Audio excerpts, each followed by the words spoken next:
Hulk smash!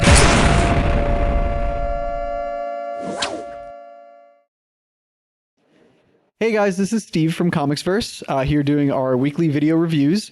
You can find us online at comicsverse.com, on Facebook at facebook.com/comicsverse, on Twitter at @comicsverse, and on YouTube right here at ComicsVerse TV.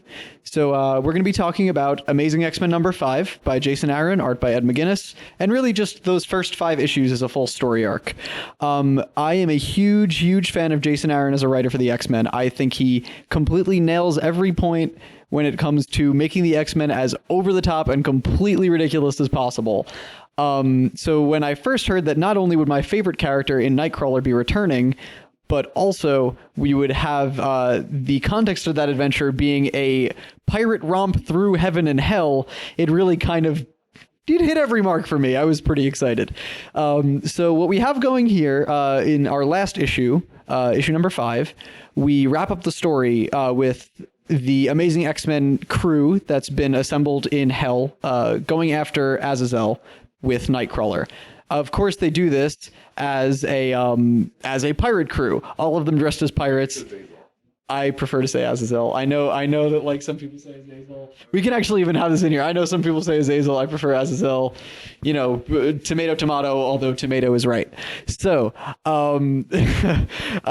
we pick up this issue with the crew of the Amazing X-Men following Nightcrawler as their captain on a pirate ship through hell, fighting Azazel or Azazel and his demon pirate ship hordes. Now, there's like not many things that get better than that for me. That's super exciting.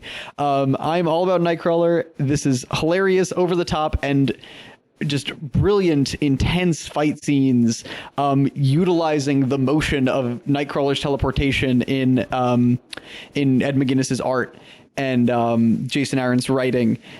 It's a dramatic story. It's a fun story because of swashbuckling. Who doesn't love that? And Errol Flynn. But the story takes a dramatic turn towards the end, where Nightcrawler, in an attempt to save the afterlife from the piratical actions of his father, has the Bamfs, the little tiny blue guys that have been hanging out in the Jean Grey school for a while, which have just been generally adorable but not really served much purpose, although they have learned to say whiskey, which is great. They now all come together for the deal, which was apparently agreed upon them in the past. We get to see their origin and their reason for being there. Nightcrawler had turned them over to his side after Azazel had built them all together to teleport him to Earth.